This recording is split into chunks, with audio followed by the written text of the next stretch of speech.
Indonesia, sebuah negara yang terdiri dari ribuan pulau, memiliki keberagaman yang sangat tinggi.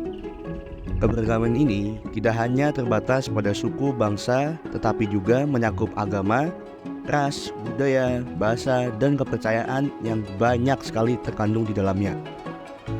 Hal ini disebabkan oleh kondisi geografis Indonesia yang luas dengan perbedaan iklim, alam, dan budaya di setiap wilayahnya. Kondisi ini memungkinkan adanya perbedaan dalam masyarakat seperti suku, budaya, ras, dan golongan yang pada akhirnya menjadikan Indonesia sebagai negara yang majemuk dan beragam.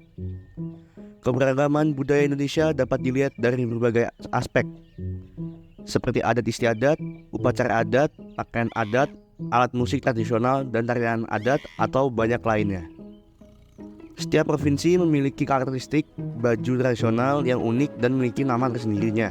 Contohnya, di Provinsi Kalimantan Selatan terdapat pakaian adat Babaju Kun Galung Pacinan, sedangkan di Provinsi Sulawesi Utara terdapat pakaian adat Laku Tepu. Keberagaman agama di Indonesia juga sangat beragam, dengan 6 agama yang dianut penduduk, yaitu Islam, Kristen Protestan, Katolik Roma, Hindu, Buddha, dan Konghucu. Keberagaman agama ini tidak hanya memungkinkan adanya perbedaan dalam beragama, tapi juga memerlukan toleransi dan kerukunan umat beragama untuk mencapai kesejahteraan hidup di negeri ini. Keberagaman Indonesia tidak hanya memiliki dampak positif, tetapi juga memiliki dampak negatif.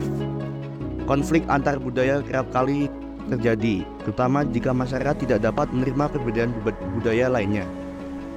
Namun dengan adanya semboyan Bhinneka Tunggal Ika yang berarti berbeda-beda tetapi tetap satu jua, Indonesia dapat terus mendorong keberagaman tersebut menjadi suatu kekuatan untuk mewujudkan persatuan dan kesatuan nasional. Dalam keseluruhan, keberagaman Indonesia adalah kekayaan bangsa yang perlu dipertahankan dan dilestarikan. Keberagaman ini memungkinkan adanya perbedaan, tapi juga memerlukan toleransi dan kerukunan untuk mencapai kesejahteraan hidup di negeri ini. Indonesia merupakan negara dengan tingkat keberagaman agama yang tinggi di dunia. Keberagaman agama di Indonesia dapat dilihat dari pengakuan terhadap 6 agama yang dianut oleh masyarakat di tanah air, yaitu Islam, Kristen, Katolik, Hindu, Buddha, dan Konghucu. Keberagaman agama ini tidak hanya memungkinkan adanya perbedaan dalam beragama, tapi juga memerlukan toleransi dan kerukunan umat beragama untuk mencapai kesejahteraan hidup di negeri ini. Keberagaman agama di Indonesia disebabkan oleh sejumlah faktor sejarah, budaya, dan sosial. Faktor-faktor ini meliputi keanekaragaman suku dan bahasa, pengaruh sejarah, dan kedatangan agama-agama dari seluruh penjuru dunia. Keberagaman suku dan bahasa Indonesia dengan lebih dari 300 kelompok etnis yang berbeda memungkinkan adanya perbedaan dalam agama yang dianut. Pengaruh sejarah seperti penjajahan dan pengaruh budaya asing juga telah mempengaruhi perkembangan agama di Indonesia. Kedatangan agama-agama dunia seperti Islam, Kristen, Buddha, dan Hindu melalui perdagangan, misi agama, dan penyebaran budaya telah membawa berbagai agama ke Indonesia. Keberagaman agama di Indonesia juga memiliki kaitan dengan budaya Indonesia, di mana sering tercermin dalam praktik keagamaan, misalnya tarian, upacara, dan festival agama memiliki beragam ciri khas dari satu daerah ke daerah yang lain, yang berkontribusi pada keberagaman agama di Indonesia. Pada keseluruhan, keberagaman agama di Indonesia adalah kekayaan bangsa yang perlu dipertahankan dan dilestarikan. Keberagaman agama ini memungkinkan adanya perbedaan, tapi juga memerlukan toleransi dan kerukunan untuk mencapai kesejahteraan hidup di negeri ini. Taoisme adalah sebuah tradisi filosofis dan agama yang berasal dari Tiongkok. Taoisme dikaitkan dengan Lao Tzu dan berkembang dari agama rakyat Tiongkok, khususnya di daerah pedesaan. Taoisme adalah sebuah filosofi dan agama yang menekankan melakukan apa yang alamiah dan berjalan dengan aliran sesuai dengan Tao, sebuah kekuatan kosmik yang mengalir melalui semua hal yang mengikat dan melepaskan mereka. Taoisme tumbuh dari pengamatan alam semesta, dan agama berkembang dari keyakinan tentang keseimbangan kosmik yang dipertahankan dan diatur oleh Tao. Taoisme memiliki pengaruh besar selama dinasti Tang dan Kaisar Xuanzong, mengunggulkan agama ini sebagai agama negara, memerintahkan orang-orang untuk menjaga tulisan-tulisan Taoisme di rumah mereka. Taoisme jatuh dari favorit sebagai dinasti Tang menurun dan digantikan oleh Konfusianisme dan Buddhisme. Tetapi agama ini masih dianut di Tiongkok dan berbagai negara lain hingga saat ini termasuk Indonesia. Selamat malam Pak. Ya, kabar dari Sulawesi. Imawan Tarai Pak tentang gimana? Nomor 1, bagaimana tata cara beribadah bagi umat Taukuan? Oh, tahu Taukuan juga ya? Oh ya. Jadi ini kan tempat ibadah umat agama Tao. Ya. Jadi agama Tao ini berasal dari Tiongkok, dari China. Nah, sementara di Indonesia sendiri kan kenal dengan tiga agama, khususnya yang dari tanda kutip Tiongkok, artinya dari Cina, yaitu Tridharma. Tridharma itu ada Buddha, ada Konghucu, ada Tao. Nah, kita ini memang Tao, dan memang ini khusus tempat ibadah agama Tao yang namanya dikenal dengan istilah Taukuan. Nah, tata caranya sendiri ya hampir sama ya, menggunakan dupa, ya menggunakan hiyo. Dalam berdoa itu menggunakan hiyo, ya hiyonya satu, ya satu buah hiyo, kemudian memberikan hormat dengan pegang hiyo, kemudian tangan diangkat di atas kepala, kemudian hormat 3 kali, kemudian selesai, kemudian hanya ditancepin di tempat dupa, kemudian berdoa. Itu saja. Kalau doa-doa biasa seperti itu. Itu berarti semua umat yang sini ya Pak, yang nazar ini Pak? Masing-masing umat kalau sembahyang pribadi seperti itu. Pertanyaan kedua, apakah di Selatan melakukan khotbah pada saat ibadah? Melakukan ceramah. Ya, jadi di tempat ibadah atau agama Tao ini selain bersembahyang, selain melakukan ritual upacara, ya juga memberikan ceramah, siraman rohani.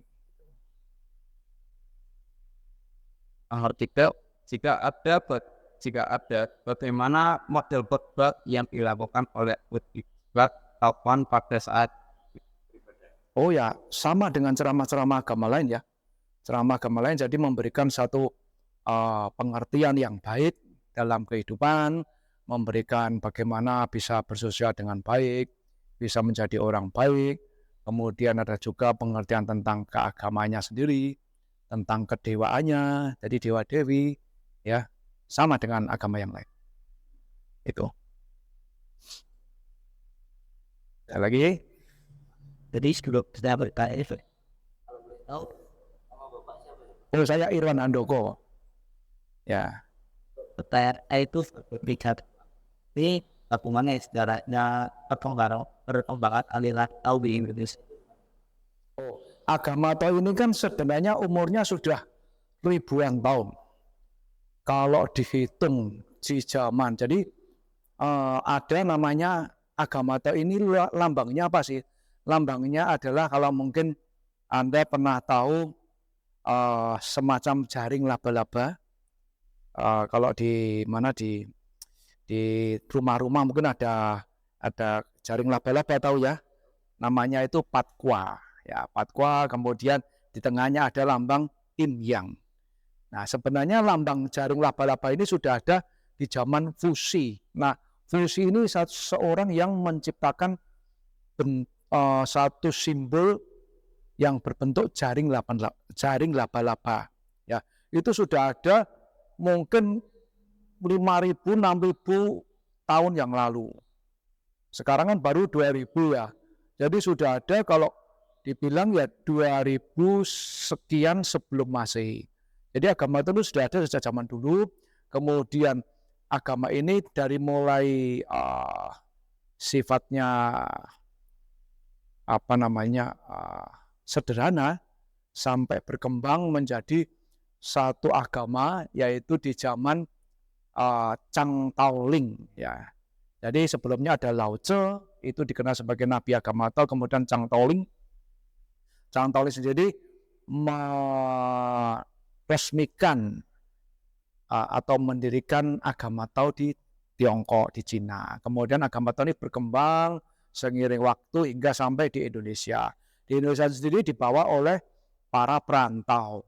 Jadi orang-orang Cina ini kan banyak merantau ke Indonesia. Nah, dia selain membawa barang dagangannya, dia membawa budaya, dia membawa agamanya. Dari situ karena mereka itu sudah datang di sini, kan naik perahu ya, kemudian mereka berdoa karena mereka diberi keselamatan. Jadi jauh-jauh melewati laut kan tidak gampang. Kemudian mereka berdoa, kemudian semakin jaya, ya semakin sukses ekonominya, mereka bangun satu tempat yang nantinya menjadi kelenteng, ya kelenteng ini. Nah, kelenteng ini juga tempat agama Tao ya. Jadi kemudian dari situ mulailah berkembang beberapa aliran, ya beberapa aliran. Salah satunya yang lebih spesifik adalah Tao. Nah, Tao ini sudah ada sejak tahun 70-an. Nah, intinya itu sampai berkembang sampai tahun ini. Itu ya. Pak, bagaimana pandangan kurang itu mengenai si air atau agama Tao dan apa pengaruhnya terhadap kemajuan agama ini gitu. Kalau pengaruhnya ya karena agama Tao ini kan sudah ada sejak zaman dulu ya. Kebanyakan orang mungkin mengenalnya hanya Konghucu dan Buddha. Tapi sebenarnya Tao sendiri ini sudah ada. Ya, sudah ada dengan ditunjukkan dengan tempat ibadahnya yang namanya kelenteng. Kalau tempat agama Buddha kan namanya vihara. Kalau tempat agama Konghucu kan namanya lidang. Nah, kalau kelenteng ini miao ya, kayak di Gondomanan ini namanya miao, ini sebutan dari kelenteng. Kemudian dewa-dewinya sendiri kan juga kelenteng ya. Jadi agama ini ya perkembangannya sangat bagus. Ya, kemudian diterima oleh masyarakat, kemudian dalam beribadah ini diakui oleh pemerintah sehingga masih berkembang sampai sekarang ini. Ya. Lagi?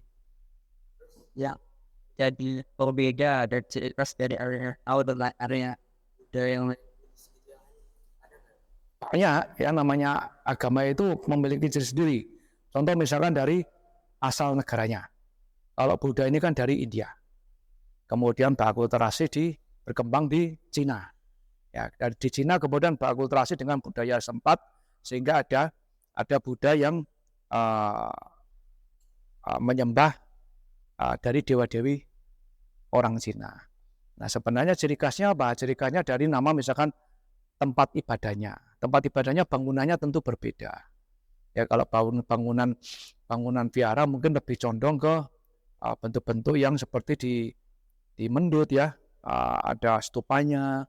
Kemudian kalau kelenteng ini seperti yang ada di Tao, atau kelenteng ini seperti ada yang di Gondomanan. Cuma di sini kan kok ini berbeda. Ini adalah bangunan modern ya.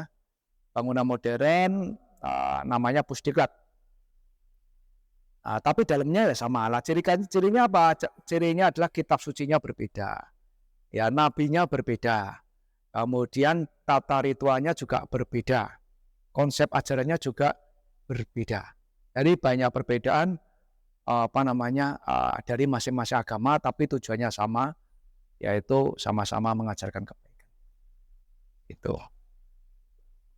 buat awal ya alat belajar ya aktif buat ibadah itu baca Alatnya, alatnya ya dupa, ya, dupa lilin, kemudian minyak, ya, kemudian tempat dupa itu aja. Kalau untuk sembahyang hanya itu, kemudian ada buah untuk yang disajikan. Ada kitab suci yang makanya setiap agama atau kepercayaan pasti punya kitab sucinya, punya nabinya, punya sosok yang dipuja atau disembah. itu nama kitab sucinya kok Nama kitab sucinya kita itu sebenarnya kan kalau secara umum ini Tao Te Ching. Tao Te Ching ini apa namanya kitab suci agama itu secara umum. Itu karya dari Lao Tzu, karya tulisan tangan Lao Tzu. Tapi kalau untuk kita namanya ada sendiri, yaitu Taishan Lao Chin Chen Ching, ya itu. Sama lagi Pak, kan kalau misalnya di Katolik atau Kristen itu kayak ada pasal sama ada dia kan kalau kita tahu tuh Ada namanya kalau di kita kan itu kan namanya rohaniwan ya.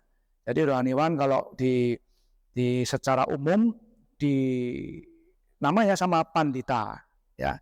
Namanya pandita, kemudian ada yang membantunya, yaitu mereka menggunakan jubah kuning.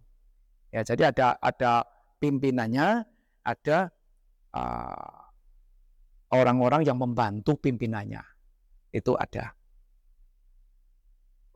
Pak, saya punya satu Pak. Kalau waktu bangun tempat ini, itu kayak ada kesulitan nggak Pak buat dapat ini? Enggak, semua lancar. Karena kita melakukan sosialisasi yang baik, kemudian memenuhi atau memenuhi persyaratan perizinan yang ditentukan oleh pemerintah setempat. Kemudian kita melakukan sosialisasi dengan warga sekitarnya. Kemudian setelah selesai pembangunan, kita juga melakukan bersosial dengan masa sekitarnya, dengan adanya baksos dan sebagainya. Jadi sampai sekarang tidak ada masalah, pembangunan juga lancar dan cepat. Oh ya Pak, kira-kira ada tahun ini kayak misalnya ada ketua umum nggak kalau di Indonesia sama asosiasi? Ada. Jadi agama Tao ini kita ini kan di bawah Majelis Tridharma Indonesia. Majelis Tridharma Indonesia ini disingkat MTI. Ini ada di hampir sebagian besar seluruh Indonesia. Mungkin ada di 20 provinsi lebih ya. Indonesia itu ada. Itu.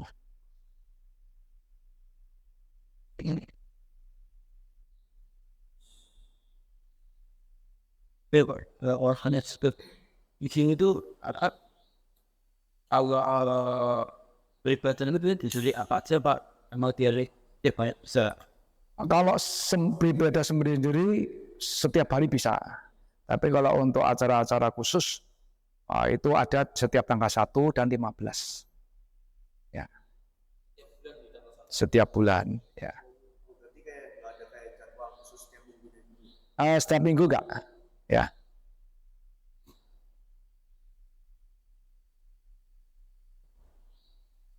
Yes, Pak. Biasanya tuh kalau di sini tuh mereka itu biasanya apa ya? Beribadah tuh dengan apa? Secara apa ya? Ada ngomong ya. Kan biasanya beribadah itu ada ya. Ilmu buat semuanya. Nah, ibadah ya semua ya. Semua dari anak-anak, dari balita, yang intinya yang ada yang digendong, ada yang jalan, sampai orang tua itu ada. Ikutlah, mengikuti ibadahnya. Ada sesuatu yang berbeda. Tata caranya seperti tadi ya, menggunakan dupa, kemudian bersembahyang, gitu aja. Kemudian mengikuti mengikuti pembacaan doa, ya, nyanyi ada juga. Itu ya. Oh ya Pak, kalau misalnya nih di kalau kayak ada sakramen baptis, kalau itu ada sakramen. Nggak ada sakramen tapi ada satu tingkatan, ya, ya tingkatan untuk naik ke jenjang yang dinamakan tadi pimpinan ya, pimpinan upacara ya, pimpinan ya, pimpinan agama itu ada. Keluar dari sisi Ada di Cina, ya itu ada. kalau si Amato ini ada hari besarnya Pak, atau kan seperti Natal. Ada hari besarnya itu ada ya. Salah satunya Imlek ya, atau tahun baru Imlek ya. Itu juga salah satu hari besar dari agama Tao ya. Jadi tidak hanya dari agama Konghucu tapi dari agama Tao. Kemudian ada juga misalkan hari besar dari dewa-dewi ini Pak yang ada di belakang saya. Ya, itu. Jadi kalau misalkan ada 7 patung ya, kita ada hari perayanya atau hari kebesarannya dari dewa-dewi tersebut. Kalau harus besar, tahu tuh. Harus besar bentor. Oh, agama Tao ini kan mengajarkan tentang kebaikan. Ya, salah satunya adalah mengajarkan tentang harmonisasi dengan sekitarnya. Ya, selain itu mengajarkan tentang hubungan dengan ketuhanannya atau kedewaannya. Ada juga tentang spiritualnya, ya. Ada juga tentang latihan kesehatannya, ya. Itulah salah satunya itu. Agama Tao ini ada kayak hari raya atau Tadi itu hari rayanya kan salah satunya tahun baru Imlek, kemudian namanya Xinjia ya, atau dan hari besar dewa-dewinya ini. Dewa-dewinya kan bukan dewa-dewi Buddha ya. Nah, salah satunya itu. aku sama kenapa kok harus ibadahnya itu tanggal 15 sama tanggal 10? Itu satu hari yang sudah ditetapkan turun-temurun ya. Kapan mulainya nggak tahu. Tapi konon katanya ya tanggal 1 itu diibaratkan mulai melakukan satu kegiatan. Nah, mereka berdoa agar diberikan satu perlindungan, satu kelancaran dalam waktu 1 bulan memulai hari itu. Kalau tanggal 15, konon katanya pada tanggal 15 ini kan purnama ini kan puncak-puncaknya. Nah, ketika puncak purnama ini kan semua banyak energinya besar. Salah satunya kan terjadi pasang apa surut ya? Pasang ya. Ya. Nah, tanggal 15 Cina bukan tanggal 15 Indonesia. Pokoknya kalau tanggal 15 kalau Anda melihat bulan purnama yang benar-benar bulat itu tanggal 15. Ya, tanggal 15 menurut penanggalan kalender Cina. Nah, di situ kan pasang. Nah, konon gravitasinya itu sangat besar, kemudian bisa mempengaruhi kondisi psikis seseorang, sehingga pada tanggal itu orang itu mungkin juga berdoa. Itu, ya. Tapi kalau sekarang makanya kita udah tahu itu tertarik sama yang kita yang mungkin udah kayak outlet gitu. Betul. Itu kira-kira yang harus ada di outletnya belum beribadah atau saat beribadah itu apa? Maksudnya harus ya harus misalnya yang ada di Amr itu apa sih? Oh, yang di atas-atasnya kan ini ada cangkirnya, ada tehnya. Jadi aja selain ada pernak-perniknya, selain ada perlengkapannya, pernak-pernik apa? Pernak-pernik itu membuat supaya altar ini menjadi lebih hidup atau tidak hambar ya. Jadi misalkan dikasih lilin supaya terang, belakangnya dikasih lampu supaya kelihatan anggun, kemudian ada tempat dupanya, kemudian ada cangkirnya yang berisi teh. Jadi semacam sesajian ya. Nanti kalau misalkan hari-hari besar atau tanggal 1 atau 15 ada buahnya. Ada persembahan buahnya gitu. Iya. Ini Pak. Sama gua. Wah, anak udah gua udah kemana jadi bisa apa dari Islam bisa terlibat batu apa? Keberagaman kan pastinya harus dijaga ya. Semua agama baik selama bisa saling menghargai, saling toleransi, saling memahami, tentunya. Kemudian juga yang paling penting adalah dalam menjalankan agama ini tidak melanggar dari hukum dan aturan yang berlaku. Maka saya pikir semua bisa berjalan bersama-sama, ya, saling bisa beribadah bersama, beribadah masing-masing ya. Jadi saling bisa bersosial, beradaptasi, toleransi dengan pemeluk agama lain. Jadi prinsipnya seperti itu ya.